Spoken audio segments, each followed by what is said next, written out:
আশঙ্কার মেঘ, আবারও কি উঠবে? কেন বলছে কথা? তার কারণ শহরে, খোদ শহর কলকাতায় করোনার নতুন ভ্যারিয়েন্টের হদিশ পাওয়া গেল। আক্রান্ত এক গৃহবধূ। ঠিক কি জানা যাচ্ছে জানবো। আমাদের সঙ্গে টেলিফোনে রয়েছেন প্রতিনিধি অয়ন শর্মা রয়েছে। অয়ন, করোনার নতুন ভ্যারিয়েন্টের হদিশ সন্ধান মিলল, তাও আবার খোদ শহরে।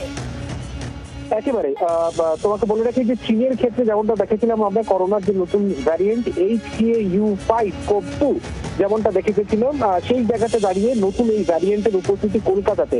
সেখানে এখনো পর্যন্ত দক্ষিণ কলকাতার মুকুন্দপুরের একটি বেসরকারি হাসপাতাল, এই হাসপাতালে ভর্তি রয়েছেন গড়িয়ার বাসিন্দা দক্ষিণ কলকাতার 45 বছরের এক গৃহবধূ। তিনি ভর্তি হয়েছেন গতকাল এবং সেখানে দাঁড়িয়ে হাসপাতালে ভর্তি হওয়ার পর যে রেসপিরেটরি প্যানেল রয়েছে, সেই রেসপিরেটরি প্যানেলে সেখানকার যারা ভাইরোলজিস্ট রয়েছেন, সংক্রামক বিশেষজ্ঞরা রয়েছেন, তারা পরীক্ষা করে দেখেন যে বলা হচ্ছে যে নতুন একটি ভ্যারিয়েন্ট, করোনার নতুন ভ্যারিয়েন্ট HKU1, এই নতুন ভ্যারিয়েন্টে আক্রান্ত হচ্ছেন এই গৃহবধূ।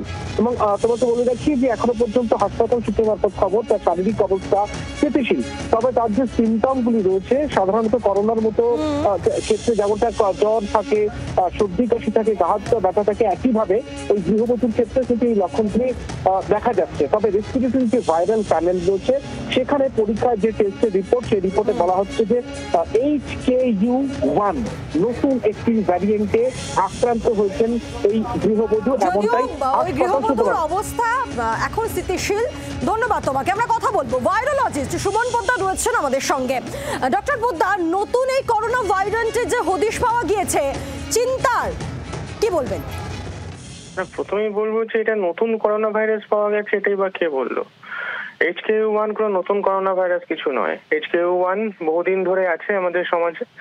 2008-9 সাল থেকে যতদূর জানি তখন থেকে একাধিক এরকম কেস রিপোর্টেড আছে। This is not novel corona virus. Corona ভাইরাসের যে স্ট্রেনগুলো নিয়ে আমরা কোনো রকম ভুগেছি, এটা কিন্তু তার পূর্বসূরি। এটা আগে থেকেই আছে। এটা সাধারণ যে আমাদের যে শ্বাসের যে নর্মাল রেসপিরেটরি ভাইরাস হয় তারই এক ধরনের টাইপ। খুব রেয়ারলি যদি ইমিউনোসাপ্রেসড হয়, খুব রেয়ারলি কখনো কখনো নিউমোনিয়া করতে পারে ঠিকই, কিন্তু অধিকাংশ ক্ষেত্রে একটা সাধারণ যে রেসপিরেটরি ভাইরাস, সেরকমই একটা টাইপ, একটা করোনা ভাইরাস। কারণ মনে রাখতে হবে করোনা ভাইরাসের যে নভেল স্ট্রেন সেটা নিয়ে আমরা ভুগেছিলাম, কিন্তু করোনা ভাইরাসের উপস্থিতি কিন্তু আমাদের পৃথিবীতে বহু যুগ ধরে।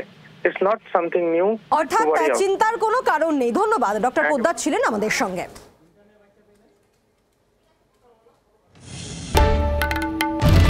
বাংলার আওয়াজ, বাঙালির আবেগ, জি 24 ঘন্টা।